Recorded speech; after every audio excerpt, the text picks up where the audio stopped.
Bienvenidos a la Iglesia Palabra Viva. Nuestra misión es hacer discípulos por medio de la palabra, para que vivan y den la vida obedeciendo y enseñando la voluntad de Dios, que es Jesús. Marcos capítulo 8, versículo 31 al 38.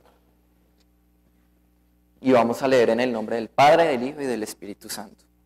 Dice: y comenzó a enseñarles que le era necesario al Hijo del Hombre padecer mucho y ser desechado por los ancianos, por los principales sacerdotes y por los escribas, y ser muerto y resucitar después de 3 días. Esto les decía claramente. Entonces Pedro le tomó aparte y comenzó a reconvenirle. Pero él, volviéndose y mirando a los discípulos, reprendió a Pedro diciendo: quítate de delante de mí, Satanás, porque no pones la mira en las cosas de Dios, sino en la de los hombres. Y llamando a la gente y a sus discípulos, les dijo: si alguno quiere venir en pos de mí, niéguese a sí mismo, tome su cruz y sígame. Porque todo el que quiera salvar su vida, la perderá. Y todo el que pierda su vida por causa de mí y del evangelio, la salvará. Porque ¿qué aprovechará al hombre si ganare todo el mundo y perdiere su alma? ¿O qué recompensa dará el hombre por su alma? Porque el que se avergonzare de mí y de mis palabras en esta generación adúltera y pecadora, el Hijo del Hombre se avergonzará también de él cuando venga en la gloria de su Padre con los santos ángeles. Amén. Vamos a orar para que el Señor obre con su palabra, que esta palabra penetre en nuestros corazones y llegue a nuestro espíritu, que se haga vida en nosotros y que nosotros también podamos tomar esta palabra por obra, como dice su palabra, que no solo seamos oidores, sino hacedores. Entonces vamos a orar. Padre eterno, nosotros te pedimos, vamos en el nombre de Jesús, Señor, pidiéndote que obres con tu palabra, Señor, que tu palabra obre en nosotros. Yo te pido, Señor, que yo no me aparte, Señor, ni a derecha ni a izquierda, Señor, sino que me mantenga firme en tu palabra, Señor. Úsame, Señor, Padre eterno, úsame, Señor, para que tu palabra sea ese canal, Señor, para que otros vengan a la vida, Señor. Y te pido por mis hermanos y por cada uno de los que están conectados, Señor, para que también reciban tu palabra, Señor, y sean llenos de esa palabra, Señor, y esa palabra sea vida, eterno Dios. Te rogamos, Señor, que obres con poder con esa palabra. En el nombre de Jesús lo pedimos. Amén y amén. ¿Pueden sentarse?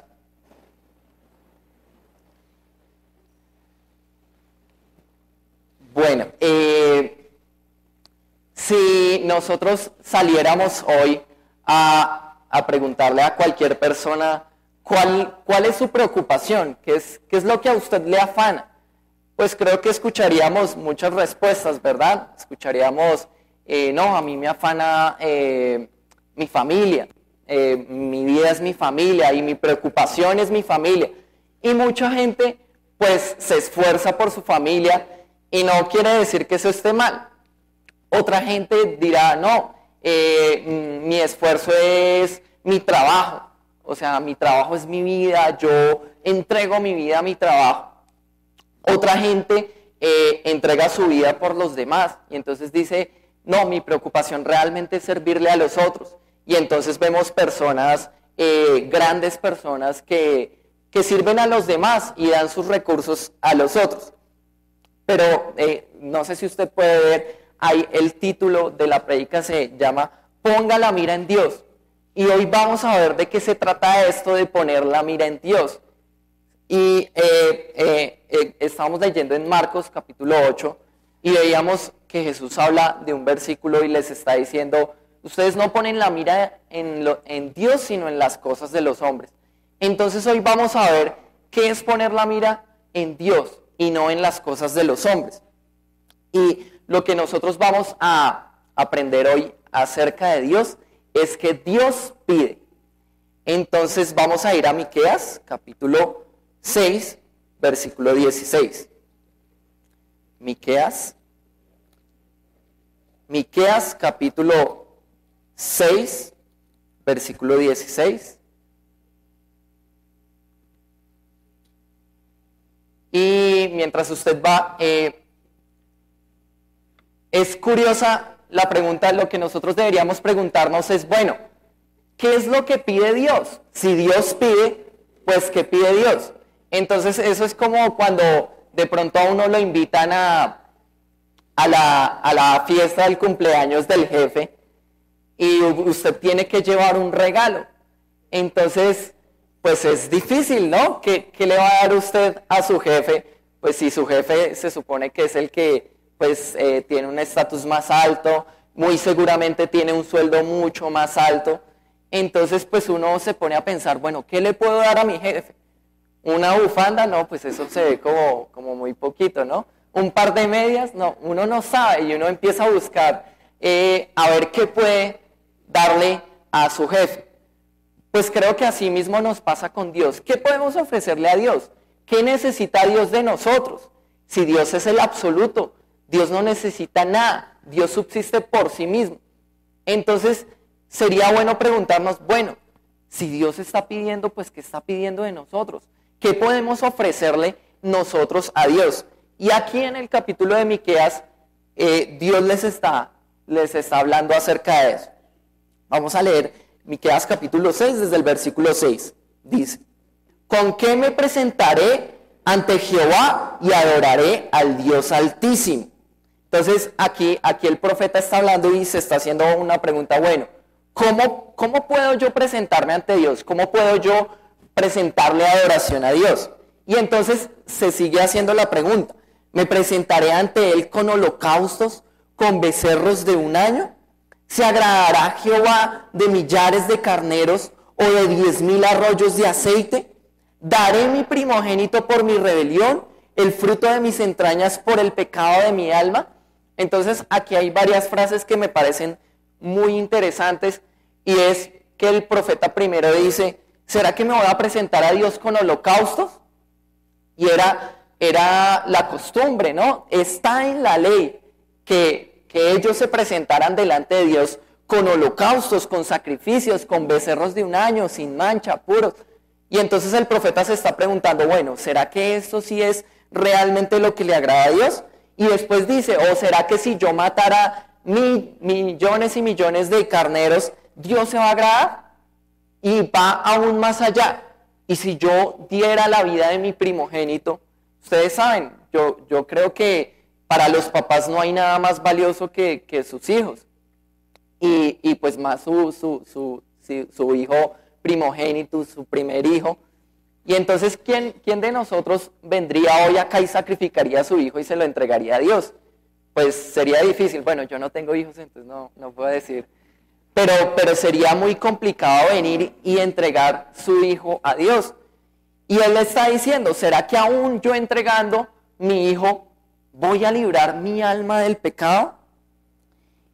Y sigue diciendo ahí, oh hombre, Él te ha declarado lo que es bueno, lo que pide Jehová de ti. Y aquí vamos a ver qué pide Dios. Dice, solamente hacer justicia, amar misericordia y humillarte ante tu Dios. Y quiero que tenga muy presente estas tres cosas. Vamos a irlas desarrollando a través de la prédica y al final las vamos a retomar. Pero tenga en cuenta eso, hacer justicia, amar misericordia y humillarse delante de Dios. Y entonces uno diría, bueno, no tengo que hacer sacrificios, no tengo que entregar la vida de mi hijo, menos mal. Pero vamos a ver al final si realmente es fácil hacer justicia, si es fácil amar misericordia y si es fácil humillarnos delante de Dios. Y entonces aquí el profeta sigue hablando y dice, la voz de Jehová clama a la ciudad, es sabio temer a tu nombre, prestad atención al castigo y a quien lo establece. Hay aún en casa del impío tesoros de impiedad y medida escasa que es detestable. Y aquí el profeta le está hablando al pueblo de Israel. Ustedes saben, el pueblo de Israel es el que ofrece sacrificios a Dios, se esfuerza por agradar a Dios. Y acá el profeta está preguntando, bueno, ¿hay alguien dentro de ustedes que es impío? ¿Hay alguien que está como falto? Y empieza el profeta como a confrontar al pueblo. ¿Qué es lo que está pasando? Y miren lo que dice, daré por inocente al que tiene balanza falsa y bolsa de pesas engañosas. Entonces a mí me llamó muchísimo la atención esta parte porque les está diciendo, bueno, ¿Será que yo voy a dar por inocente al que está usando una balanza falsa y que está usando pesas engañosas? En ese tiempo, para medir, bueno, hoy en día tenemos la tecnología y podemos pesar las cosas con máquinas que son súper precisas, inclusive hasta los celulares pueden ya medir el peso, pero en ese tiempo no, en ese tiempo tenían unas balanzas y tenían como unas bolsas que tenían si no estoy mal, unas semillas, y con esas bolsas pesaban y le daban un equilibrio para dar la medida exacta, ¿sí? Y entonces, pues a veces lo que hacían era que metían en las bolsas otras cosas como para engañar. Y entonces Dios está comparando acá esa medida engañosa con la condición del hombre. Y les está diciendo, bueno, ¿ustedes cómo se van a presentar delante de mí? ¿En serio se van a presentar con balanza falsa? ¿Con bolsas que traen medida falsa? Y si seguimos leyendo acá nos vamos a dar cuenta de qué es esa medida falsa, qué es esa balanza falsa. Y vamos a ver que está hablando de la justicia del hombre, ¿sí? Por eso Dios está hablando ahí de que nosotros debemos hacer justicia de Él, amar su misericordia y humillarnos delante de Dios. Pero el pueblo de Israel no se está humillando delante de Dios, sino que está tratando de hacerlo por sus propios medios. Ellos están ofreciendo sacrificios, están ofreciendo carneros, inclusive unos consagran a sus primogénitos. Pero Dios les está diciendo, ¿saben qué? Eso es medida falsa. Eso a mí no me convence. Y miren lo que sigue diciendo. Por eso yo también te hice enflaquecer, hiriéndote, asolándote por tus pecados. Comerás y no te saciarás, y tu abatimiento estará en medio de ti. Recogerás, mas no salvarás, y lo que salvares lo entregaré yo a la espada. Sembrarás, mas no segarás, pisarás aceitunas, mas no te ungirás con el aceite, mosto, mas no beberás el vino.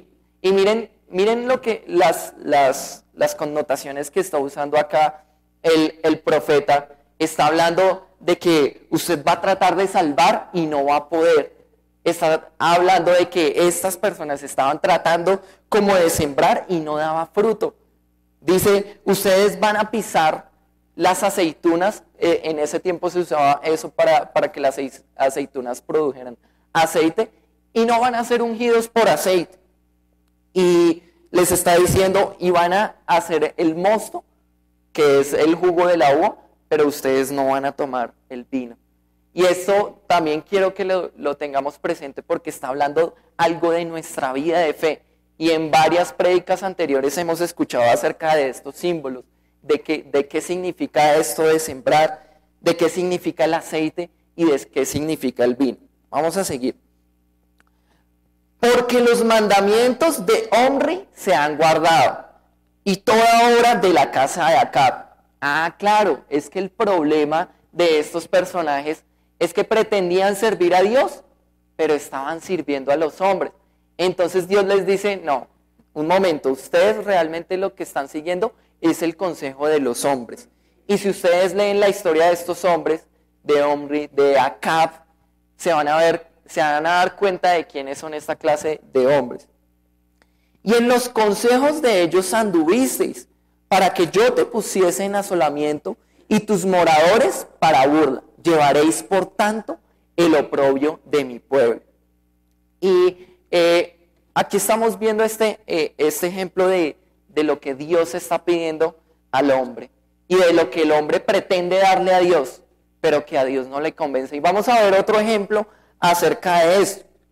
Vamos a ir a Mateo, capítulo 19, versículo 16 al 26.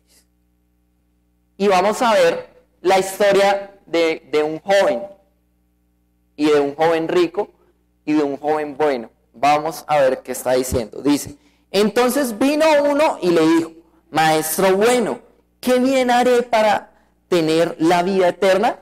Miren que este hombre no le dijo, maestro, ¿qué debo hacer para que me vaya bien en la vida? ¿Qué debo hacer para que para que mi familia esté bien? ¿Qué debo hacer para tener éxito? No, este hombre viene con una pregunta sincera y con una mirada más allá de este mundo. Podríamos decir que él tiene su mirada puesta en Dios, pero pues vamos a seguir leyendo, ¿no? Y entonces él dice, bueno, maestro, ¿qué debo hacer para heredar la vida eterna?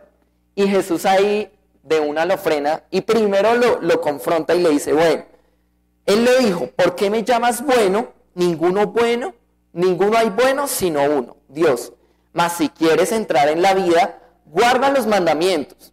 Le dijo, ¿cuáles? Y Jesús dijo, no matarás, no adulterarás, no hurtarás, no dirás falso testimonio, honra a tu padre y a tu madre, y amarás a tu prójimo como a ti mismo. Y aquí viene el joven rico y dice, el joven le dijo, todo esto lo he guardado desde mi juventud, ¿qué más me falta? Y miren tremendo, el joven dijo, esto yo lo he hecho, o sea, yo nunca he adulterado, no he robado, no he levantado falso testimonio contra mi hermano, he honrado a mi padre y a mi madre, y pues he amado a mis prójimos, les he ayudado. Me imagino que como él era rico, pues de pronto hacía donaciones, no sabemos. Pero él sabe, él le dice, mire maestro, yo he guardado todo esto desde mi juventud, pero ¿qué me hace falta? Porque él sabe, esto no alcanza, esto no es. Jesús le dijo, si quieres ser perfecto, anda, vende lo que tienes, dalo a los pobres y tendrás tesoro en el cielo. ¿Y qué? Y ven y sigue. Oyendo el joven esta palabra se fue triste porque tenía muchas posesiones. Tremendo, ¿no? Porque él tenía su confianza a la final, aunque aparentemente veíamos que estaba buscando a Dios, y sí lo estaba buscando, pero su confianza no estaba en Dios, sino estaba en su propia justicia, en lo que él hacía. Y cuando Dios le dice, entrégamelo todo, vaya, deje todo eso y sígame a mí. Entonces dice que se entristeció y se fue, no pudo. Entonces Jesús dijo a sus discípulos, de cierto os digo, que difícilmente entrará un rico en el reino de los cielos. Otra vez os digo que es más fácil pasar un camello por el ojo de una aguja que entrar un rico en el reino de Dios. Y aquí es curioso porque Jesús aparentemente está hablando del rico como él, pero Jesús les va a mostrar que él no está hablando solamente de la riqueza económica, sino está hablando de todo lo que para nosotros es riqueza, ¿sí?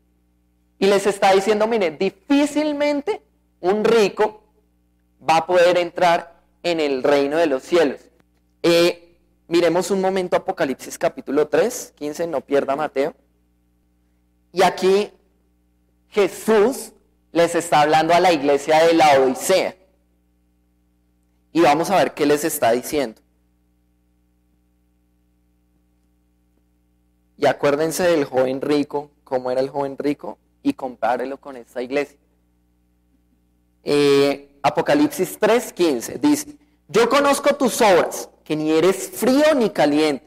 Ojalá fueses frío o caliente, pero por cuanto eres tibio y no frío ni caliente, te vomitaré de mi boca. ¿A qué se refiere Dios con esto? Porque les está diciendo, ustedes no son ni fríos ni calientes, sino que son tibios. Y les está diciendo una palabra dura, les está diciendo, yo los voy a vomitar de mi boca. Es una palabra muy dura. ¿Y por qué les está diciendo? Miren el versículo 17. Porque tú dices, yo soy rico y me he enriquecido, y de ninguna cosa tengo necesidad, y no sabes que tú eres un desventurado, miserable, pobre, ciego y desnudo. Por tanto, yo te aconsejo que de mí compres oro refinado en fuego, para que seas, ¿qué? Rico. Y vestiduras blancas para vestirte, y que no se descubre la vergüenza de tu desnudez. Y unge tus ojos con colirio, para que veas. Yo reprendo y castigo a todos los que amo. Sé pues celoso y arrepiéntete. Y aquí yo veo como, aunque Jesús les está hablando duramente, les está hablando con amor y les está diciendo, ¿saben qué? Ustedes que dicen que son ricos, que no tienen necesidad de nada, Ustedes que dicen que están vestidos, que están pulcros, pues yo les digo, ustedes son pobres, son desventurados, no están vestidos, están desnudos. Y si nosotros vamos a la Biblia y hay una parte en Corintios que dice que la desnudez es las intenciones de nuestro corazón, nuestro pecado. Y entonces les está diciendo, aunque ustedes pretenden tapar su pecado, no, señores, ustedes están desnudos. Vengan a mí, compren oro de verdad. Vístanse de las vestiduras blancas que yo les voy a dar y unjan sus ojos con colirio para que vean. Y eso es lo que hoy nos está hablando Dios. No se acerquen por su propio medio. O sea, no pretendan que ustedes pueden presentarse delante de Dios. Todos los que estamos aquí estamos bajo pecado, va a decir la Escritura, y no podemos acercarnos a Dios. Todos los que estamos aquí tenemos algo valioso en nuestra vida, pero por más que ofrezcamos eso valioso a Dios, no se trata de eso. No se trata de lo que podamos darle a Dios y estamos viendo, sino vamos a ver lo que Dios pide del hombre. Vamos a volver a Mateo, capítulo 9, 19, ahí donde estábamos, y vamos a seguir leyendo esta historia. Entonces recuerden, Jesús les dice, mire, es difícil, difícilmente un rico entrará en el reino de los cielos. O sea, le está diciendo, difícilmente una persona que está aferrada a las cosas de esta vida va a poder entrar en el reino de los cielos. Y entonces dice el versículo 25, sus discípulos oyendo esto, los discípulos entendieron, porque miren lo que le dice, se asombraron en gran manera, diciendo, ¿quién pues podrá ser salvo? Pues imagínense, Jesús está poniendo una altura demasiado grande y que es muy difícil de alcanzar. Y Jesús no lo contesta aquí mismo. Miren el versículo 16. Dice, y mirándolos Jesús les dijo, para los hombres esto es imposible. Y eso me encanta, porque Jesús les está diciendo, ¿saben qué? La salvación en cuanto a ustedes es imposible. Ustedes no pueden lograr su salvación. Pero miren lo que sigue diciendo. Mas para Dios todo es posible. Este versículo lo han usado para todas las cosas. Pero este versículo está hablando de la salvación del hombre. Y de para quién es realmente posible la salvación del hombre. No es para el hombre no puede lograr su salvación. Leíamos en el capítulo, en el pasaje anterior de Miqueas, bueno, ¿qué puede ofrecer el hombre por su alma? Y ya estamos viendo que Dios les está diciendo, ustedes no pueden ofrecerme eso, sino que ustedes lo que necesitan es hacer justicia, amar misericordia y humillarse delante de mí. Y vamos a seguir viendo de qué se trata esto. Entonces, aquí estamos viendo este caso y ahora vamos a ver unos casos de cómo actúa el hombre en su propio medio para tratar de agradar a Dios. Y vamos a ver dos casos específicos. El primero está en Lucas, capítulo 22, versículo 54 al 62. Y para ponerlos un poquito en contexto, esta historia se trata de Pedro. Pedro es un hombre que le está diciendo al Señor, Señor, yo voy a entregar mi vida por ti, yo voy a darlo todo por ti, así como lo cantábamos hoy, ¿no? Que toda mi vida la voy a entregar a ti. Y Pedro era un personaje que era así, no, Señor, o sea, así me maten, yo voy a estar contigo. Y Jesús le dice, Pedro, mire, usted me va a negar 3 veces. Y Pedro, no, Señor, ¿cómo se te ocurre? O sea, yo no te voy a negar, no. Entonces, después vemos qué sucede, qué pasa con Pedro. Pedro antes en la cena está lleno de valor y le dice, no, Señor, así me maten, yo voy a estar contigo. Pero acá está en una situación diferente. Y ese es el punto, que el Señor a nosotros todo el tiempo nos está atravesando por diferentes situaciones. A ver si vamos a glorificarlo o a negarlo. Entonces vamos a ver Pedro cómo es pasado por una situación difícil. ¿Se acuerdan que Jesús le dice a Pedro, Satanás ha pedido para zarandearte, pero yo he pedido que no falte tu fe? Entonces Pedro va a ser zarandeado, Pedro va a ser ahí desestabilizado. pero vamos a ver si falta la fe de Pedro o no. Lucas 22, 54. Dice, y prendiéndole, le llevaron y le condujeron a casa del sumo sacerdote. Y Pedro le seguía de lejos. Y habiendo ellos encendido fuego en medio del patio, se sentaron alrededor. Y Pedro se sentó también entre ellos. Pero una criada, al verle sentado al fuego, se fijó en él y dijo, también éste estaba con él. Pero él lo negó diciendo, mujer, no lo conozco. Entonces aquí Pedro está en esa situación y dice que Pedro sabía que condujeron a Jesús a casa del sumo sacerdote.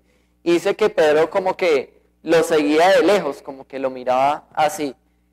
Y muchas veces pasa eso en nuestra vida, ¿no? Como que seguimos al Señor así, sí Señor, yo te amo, pero te sigo como desde por aquí.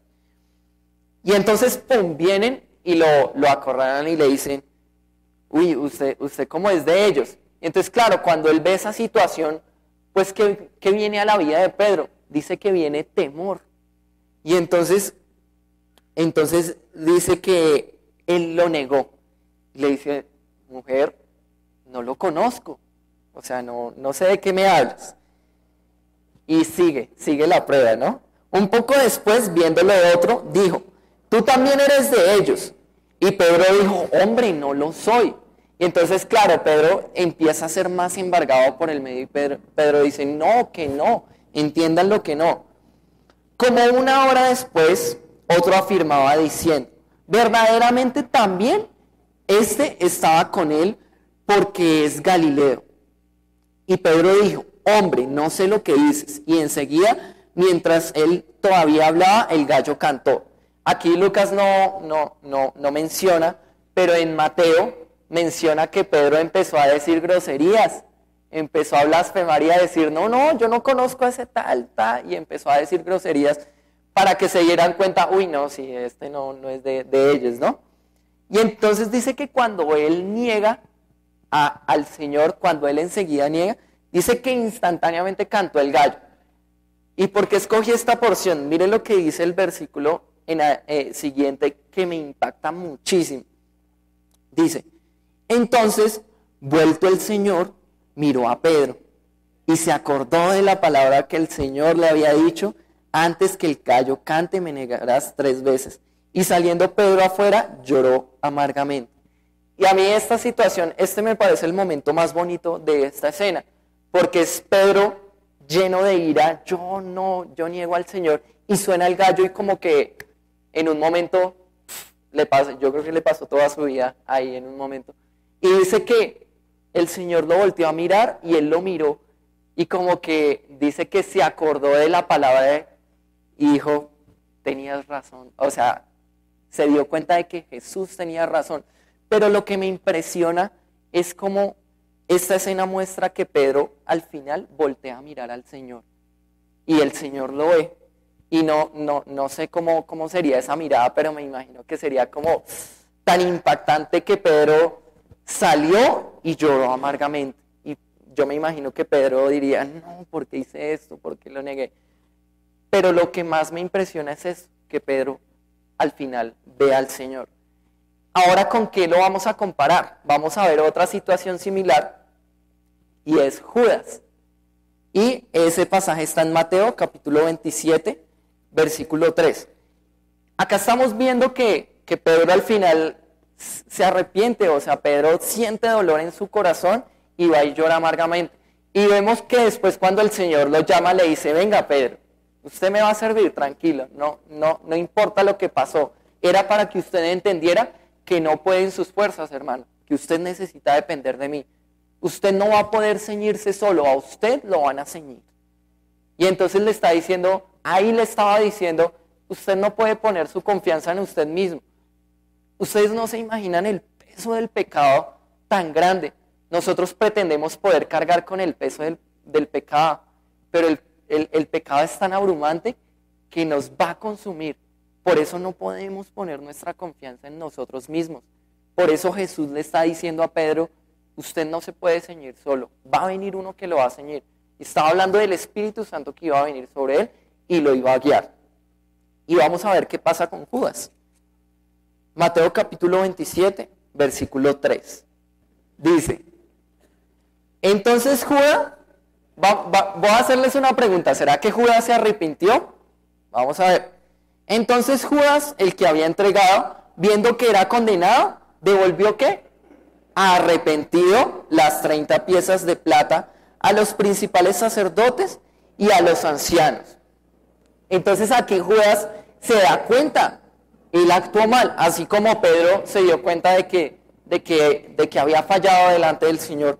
Judas también se dio cuenta que estaba actuando mal, que había entregado al Señor para la muerte, que lo iban a matar. Y entonces cuando Judas se da cuenta, dice eso, que vino y devolvió las 30 piezas de plata, diciendo, yo he pecado entregando sangre inocente. O sea, imagínense, Judas está reconociendo que él ha fallado, que él ha pecado.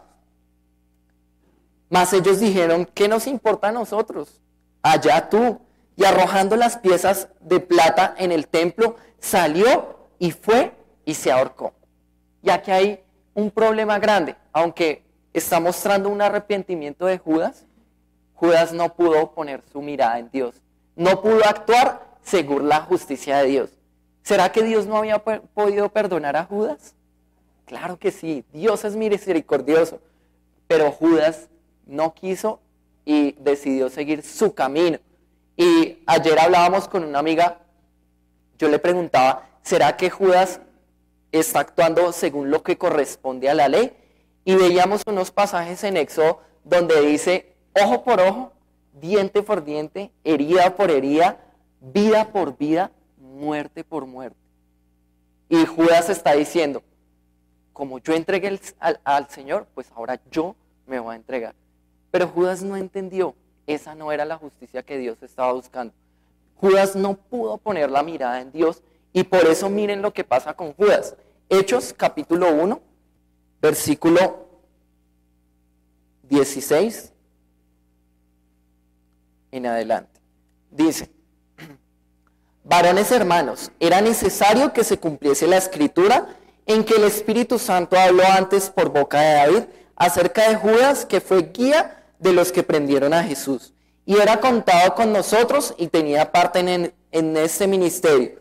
Este pues, con el salario de su iniquidad, adquirió un campo y cayendo de cabeza se reventó por la mitad y todas sus entrañas se derramaron.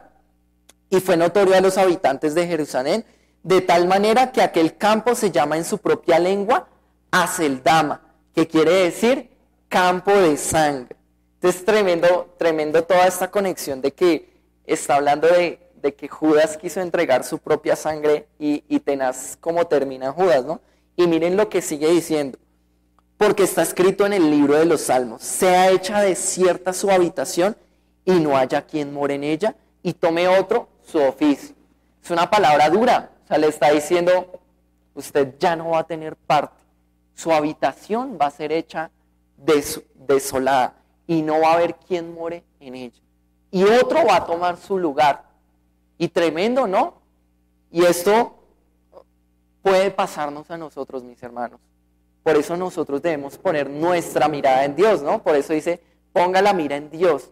Y ahorita ya vamos a ver un poco más detalladamente qué es poner la mira en Dios. Pero hemos estado viendo que no se trata de nosotros.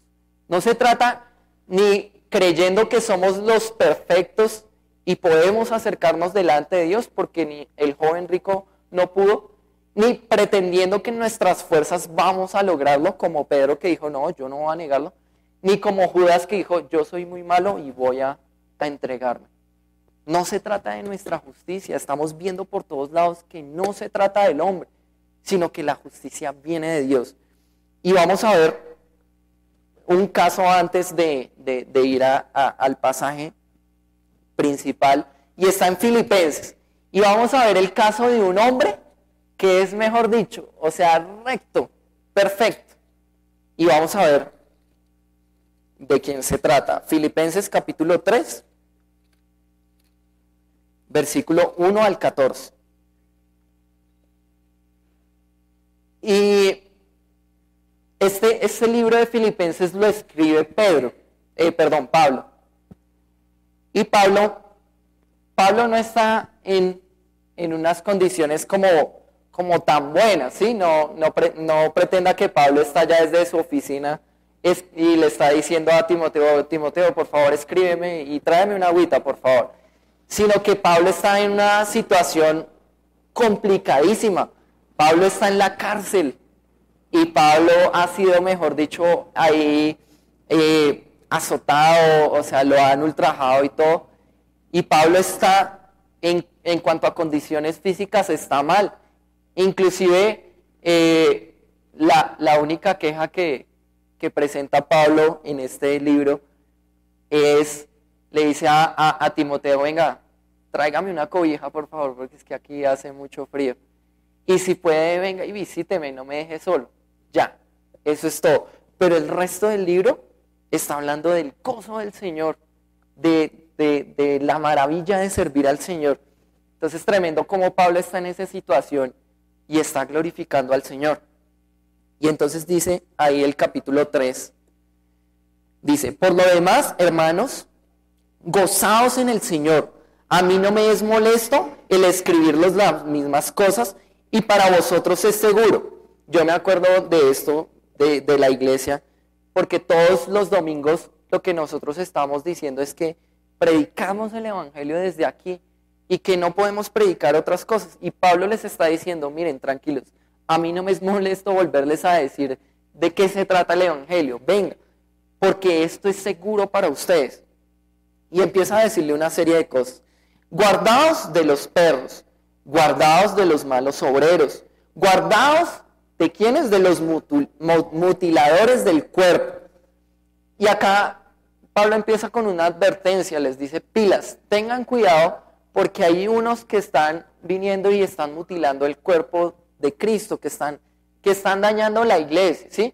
Ahora, no se trata de los que están armando chismes, no, sino se trata de los que están tratando de desviar los hermanos de la fe. Y por eso los llama, les dice, guárdense de los perros, guárdense de esos malos obreros y guárdense de esos que son mutiladores del cuerpo. Y por eso, insistimos una vez más, pongamos la mira en Dios, no podemos poner la mira en los hombres. Por más santo que sea, por más grande que sea, por más años que lleven el evangelio o por más poquitos años que lleven el evangelio, nuestra mirada no puede estar en ninguna de nuestras personas, en ninguno de los que estamos aquí puede estar la mirada solamente en Dios. Nuestra mirada no debe desviarse, mis hermanos, siempre debe estar en Dios, porque muy seguramente en algún momento el hombre va a caer y muy seguramente algunos nos van a hacer desviar, nos van a hacer ir a otro lado. Entonces nosotros debemos andar por el camino que es. Y Pablo les dice, porque nosotros somos la circuncisión. ¿Quiénes son los de la circuncisión? Los que en espíritu servimos a Dios y nos gloriamos en Cristo Jesús, no teniendo confianza en la carne. Esto me parece tremendo. Porque está diciendo nuestra confianza ya no está en nosotros mismos, sino que está en el Señor. Y nosotros somos los que en espíritu servimos al Señor. Ya no podemos pretender servir al Señor con nuestras fuerzas, con lo que podamos hacer, sino que ahora ya nuestra vida le pertenece al Señor. Como dice Pablo en otra carta, ya no vivo yo, mas vive Cristo en mí. Lo que yo vivo ahora lo vivo en el Señor. Y eso es lo que nosotros debemos entender, mis hermanos. Que ya no vivimos nosotros, ya no vivimos según nuestro parecer, sino que ahora vivimos ¿en quién? En Cristo. Y eso es poner la mira en Dios. Y vamos a seguir leyendo qué les dice Pablo. Aunque yo tengo también de qué confiar en la carne. Y vamos a ver la hoja de vida de Pablo. ¿Quién es Pablo? Si alguno piensa que tiene de qué confiar en la carne, yo más. Y miren lo que empieza a decir Pablo. Dice, circuncidado al 8º día. ¿Cuántos circuncidados hay aquí? No, levanten sus manos, por favor. Del linaje de Israel, de la tribu de Benjamín, hebreo de hebreos. En cuanto a la ley, fariseo. ¿Qué significa esto? Que Pablo conocía la ley perfectamente. O sea, que a Pablo no podíamos venir aquí a decirle, No, lo que pasa es que la ley dice esto y Pablo no. Dices esto, porque Pablo conocía la ley perfectamente. En otra parte va a decir que es instruido a los pies de Gamaliel y que, mejor dicho, que era un maestro tremendo. En cuanto a celo, perseguidor de la iglesia, o sea que Pablo era tanto el amor por Dios, era tanta la pasión por Dios, que era perseguidor de la iglesia, porque estaban aparentemente yendo en contra de Dios. En cuanto a la justicia que es en la ley, irreprensible. Y eso acá me parece tremendo, porque Pablo está diciendo, ¿saben qué? En cuanto a lo que respecta a la ley, a cumplirlo en su justicia, yo soy irreprensible. ¿Cuántos Pablos hay aquí? Yo creo que ninguno podría decir como Pablo, yo soy irreprensible, ¿no? Y pues el que lo diga, mis respetos. Y vamos a ver qué dice el irreprensible de Pablo. Dice, pero cuantas cosas eran para mí ganancia, las he estimado como pérdida por amor de Cristo. Y esto me parece tremendo porque Pablo está diciendo, ¿saben qué? Aunque yo tengo de qué confiar en la carne, esto lo tengo por pérdida, por amor a Cristo. Esto es tremendo, mis hermanos, y miren lo que sigue diciendo. Y ciertamente aún estimo todas las cosas como pérdida por la excelencia del conocimiento de Cristo Jesús, mi Señor, por amor del cual lo he perdido todo y lo tengo todo por basura, para ganar a Cristo y ser hallado en Él, no teniendo mi propia justicia, que es por la ley, sino la que es por la fe de Cristo, la justicia que es de Dios por la fe. Y aquí Pablo es contundente. Aunque yo pudiera justificarme según la ley, no puedo hacerlo, porque hay una justicia mayor. ¿Se acuerdan que Jesús les dijo a los discípulos, si ustedes no tienen una justicia más alta que los fariseos, no van a poder entrar en el reino de los cielos? Pues a esta justicia se está refiriendo Pablo. La justicia que es, ¿qué? Por la fe en Cristo Jesús. Y esto me parece tremendo, porque aunque Pablo, muchas personas tienen en gran estima a Pablo, está diciendo Pablo, ¿saben qué? Eso no me interesa. Yo tengo eso por pérdida, por basura. ¿Y saben qué? Inclusive todas las cosas las tengo por pérdida por causa de Cristo, por causa de su amor. Ojalá nosotros pudiéramos decirle eso al Señor. Señor, ¿sabes qué? Todo lo tengo por pérdida para poder ganarte a ti. Tengo por pérdida mi vida, tengo por pérdida lo que soy para poder servirte a ti. Eso es lo que está diciendo Pablo todo el tiempo y no sé por qué a veces se nos nubla la visión en esto y tenemos que volver nuestra mirada al Señor. Y miren lo que sigue diciendo Pablo, a fin de conocerle y el poder de su resurrección y la participación de sus padecimientos, llegando a ser semejante a él en su muerte. Hay otra parte que Pablo va a decir, ¿saben qué? Ustedes no han resistido el pecado hasta la sangre. ¿Y quién sí resistió el pecado hasta la sangre? Pues Jesús. Jesús pagó por su pecado y por mi pecado.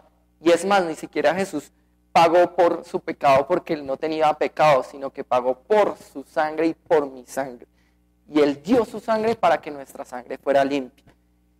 Y sigue diciendo, si en alguna manera llegase a la resurrección de entre los muertos, no que lo haya alcanzado ya, ni que ya sea perfecto, sino que prosigo a ver si logro hacer aquello para lo cual fui también nacido por Cristo. Hermanos, yo mismo no pretendo haberlo ya alcanzado, pero una cosa hago, olvidando ciertamente lo que queda atrás y extendiéndome a lo que está por delante, prosigo a la meta, al premio del supremo llamamiento de Dios en Cristo Jesús. Eso es lo que nos tiene que quedar claro. Nuestra mirada está en el llamamiento que nos hizo Jesús, en el Evangelio. Pero vamos a ver por qué nuestra mirada no está puesta en Dios. Ahora sí vamos a ir a Marcos, capítulo 8, versículo 31. Y aquí vamos a ver, todas estas situaciones que estamos hablando están reflejando la condición del hombre, nuestra condición. Y aquí, en particular, está una situación con Pedro nuevamente, nuestro compañero Pedro. Y dice, el versículo 31 dice, y comenzó a enseñarles que le era necesario al Hijo del Hombre padecer mucho y ser desechado por los ancianos y por los principales sacerdotes y los escribas y ser muerto y resucitar después de 3 días. Entonces Jesús les está dando una noticia dura, les está diciendo, mire, es necesario que yo padezca, que los ancianos me maltraten, que yo pase estas cosas y que me maten. Y voy a resucitar al 3er día. Entonces, pues para cualquiera de nosotros sería duro si una persona que amamos mucho, con que hemos compartido mucho tiempo, nos dijera, ¿sabe qué? Me llamaron y me van a matar. Entonces uno, ¿qué pensaría usted? No, ¿cómo así? No. Y miren, miren lo que dice el versículo 32. Esto les decía claramente. Entonces Pedro le tomó aparte y comenzó a reconvenirle.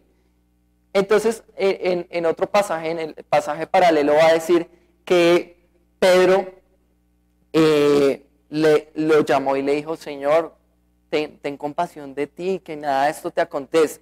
Ahora yo les hago una pregunta, ¿será que Pedro estaba haciéndolo de malo? O sea, ¿estaba actuando de mal? No, Pedro amaba a su Señor, Pedro amaba a Jesús, pero nuevamente quería actuar según ¿quién? Según Él. Y entonces, aunque amaba a su Señor y no quería que muriera, pues no entendió. Y aquí hay un problema importantísimo, mis hermanos. Y el problema es que aunque Pedro amaba a su Señor, Pedro no quiso creer a la palabra del Señor en ese momento. Porque Jesús le dijo, es necesario que todo esto acontezca y que yo muera, pero que yo resucite al 3er día. Y es como si Pedro hubiera escuchado todo hasta muerto y no hubiera escuchado que Él va a resucitar. Pedro no quiso creer. Y entonces, claro, cuando llama y le dice, no, Señor, ven, hagámoslo de la manera más fácil. Miren lo que pasa. Pero él, volviéndose y mirando a los discípulos, reprendió a Pedro diciendo, quítate de delante de mí, Satanás, porque no pones la mira en las cosas de Dios, sino en las de los hombres. Mire, usted puede tener todas las intenciones muy buenas delante de Dios que quiera, pero si usted quiere actuar según su parecer, pues aquí les está mostrando Jesús cómo lo llamó a Pedro. Dijo, quítate delante de mí, ¿qué? Satanás. Satanás significa adversario, el que se opone. Entonces nosotros podemos amar a Dios, así mejor dicho, enormemente, pero si queremos actuar según nuestro parecer, estamos siendo adversarios, opositores de su obra, porque no es según lo que nosotros creemos. Ay, es que a mí me parece que debe ser así. Es que yo creo que no, que deberíamos más bien ir a Monserrate de rodillas y subir y bajar, porque ahí sí podemos ser salvos, ¿sí? Pero el Señor les está diciendo que no, que para el hombre es imposible, que solo por medio de la fe en Jesucristo nosotros podemos acercarnos a Dios. Y miren lo que les sigue diciendo. Y llamando a la gente y a sus discípulos les dijo, si alguno quiere venir en pos de mí, niéguese a sí mismo y tome su cruz y sígame. Y este es el punto donde nos rompe. Tome su cruz, niéguese a usted mismo. Eso es lo más difícil. Eso es ni lo que el pueblo de Israel pudo hacer, ni lo que pudo hacer el joven rico, ni lo que pudo hacer Judas. No pudieron porque pensaban que su justicia era mayor que Dios. Va a decir en Romanos 10, Pablo está diciendo, mi oración ferviente por Israel es para salvación, porque yo sé que aman a Dios con todas sus fuerzas, pero ellos no quieren actuar según la justicia de Dios, sino que quieren establecer su propia justicia y la justicia de los hombres antes que la justicia de Dios. Y todo el tiempo Jesús nos está diciendo eso. No pongan la mira en los hombres, pongan la mira en mí. Y es que el problema es de fe. Por eso estábamos leyendo ahorita que la justicia es la fe.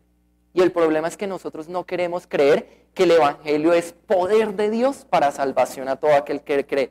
Nosotros no queremos creer que el Evangelio es suficiente para transformar toda la vida del hombre. Y entonces queremos ayudarle a Dios. No, Señor, yo sé que tú me salvaste, pero entonces yo quiero como ayudarte. No, vamos a caer, hermanos. El peso del pecado es grande. El peso del pecado ya lo cargó Jesús. No andemos cargando esa carga, sino vengamos a Él. Pongamos nuestra mirada en Dios. Y miren lo que dice, porque todo aquel que quiera salvar su vida, ¿qué? La perderá.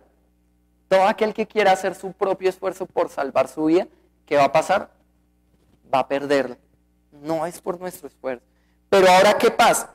Y todo el que pierda su vida por causa de mí y del Evangelio, la salvará.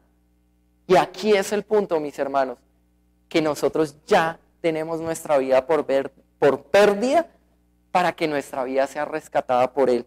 Ya no vivimos nosotros, sino vive Él. Porque ¿qué aprovechará el hombre si ganare todo el mundo y perdiere su alma? Y esta pregunta me parece muy confrontante. ¿O qué recompensa dará el hombre por su alma? ¿Qué puede hacer usted por su alma? ¿Qué puede hoy entregarle a Dios? Dios está pidiendo algo. ¿Qué quiere entregarle usted a Dios? ¿Su esfuerzo? ¿Su sacrificio? Pues le está diciendo, eso no sirve. ¿Sus holocaustos? ¿Su balanza falsa? ¿Sus bolsas falsas? No, hermanos, ya es tiempo de que dejemos eso y nos presentemos delante de Dios sinceramente, con un corazón puro y sencillo delante de Dios, diciéndole, Señor, ahora yo me presento en tu nombre.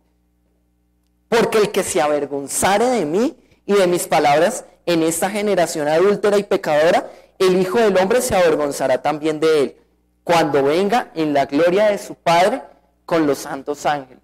¿Se acuerdan que habíamos hablado? Hacer justicia, amar misericordia y humillarse delante de Dios. Pues hacer justicia, ¿qué es? Presentarnos delante de Dios por medio de Jesús. Pablo lo dijo, yo no me presento en mi propia justicia, ahora me acerco en el nombre del Señor. Y hacer justicia también es llevarle esa justicia a otros. Oiga, no se puede acercar por su propio medio. Acérquese por medio de Jesús, ven. Amar misericordia, pues ¿cómo no amar la obra tan grande que nos dio el Señor, que entregó a su Hijo por nuestro pecado, para que nosotros pudiéramos presentarnos delante de Dios? Entonces nosotros debemos amar con todo nuestro ser el Evangelio, presentarnos delante de Dios, amar su obra. Él nos salvó, ¿cómo no amarlo?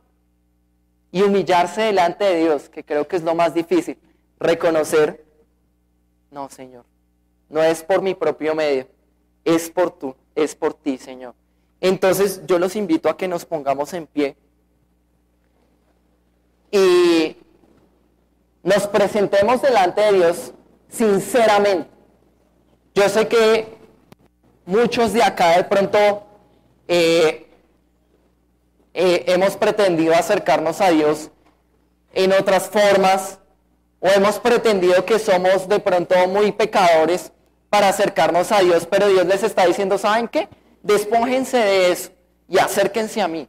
Crean que Él perdonó nuestros pecados. Él nos perdonó, Él nos salvó, y ahora nuestra mirada debe estar puesta en eso, en las palabras que Él dijo. Él dijo que nos salvó, Él dijo que nos había perdonado. Entonces, ¿cómo no creer? ¿Cómo no poner nuestra mira en Dios? Vamos a orar. Padre eterno, nosotros te damos gracias, Señor, por tu palabra. Tu palabra es verdad y es vida, Señor. Señor, nosotros queremos presentarnos delante de ti con nuestra vida, con nuestro corazón, reconociendo, Señor, que somos malos, Señor, y que aunque pretendíamos ser buenos, no alcanzaba nuestra justicia, Señor. Pero gracias, Señor, porque tú nos salvaste, tú nos redimiste, Señor. ¿Cómo no poner nuestra mira en ti, Señor? Perdónanos, Señor, si en algún momento nuestra mirada por un momento se ha desviado, Señor. Ayúdanos a poner nuestra mirada en ti, Señor. Ayúdanos a que ya no vivamos más nosotros, Señor, sino que vivas tú en nosotros, Señor. Que ya no sea según mi parecer, que ya no sea según mi condición, Señor, sino que ahora vivas tú en mí, Señor. Que ahora vivas tú en medio de nosotros, Señor. Que nosotros entendamos, Señor, que es por ti, Señor, no por nosotros, que ahora nosotros vivimos absolutamente para ti, Señor. Vivimos, Señor, por tu palabra, vivimos porque tú nos dijiste, porque tú nos rescataste, Señor. Vivimos, Señor, porque tú nos vestiste con vestiduras. Vivimos, Señor, porque nosotros éramos pobres, Señor, y venimos a ti, Señor, a comprar, Señor, el oro tuyo, Señor, y no el oro de los hombres, Señor, no las riquezas de los hombres, no lo que puede ofrecer el hombre por su alma, porque ¿qué recompensa puede dar el hombre por su alma? Ya hemos visto que nada, Señor, pero tú, Señor, lo has dado. Diste a tu Hijo por nosotros para que nosotros nos acercáramos a ti. Como dice tu palabra, bienaventurados todos los que confían en ti, Señor. Que nuestra mirada todo el tiempo, Señor, esté en ti. Te lo pedimos en el nombre de Jesús. Amén.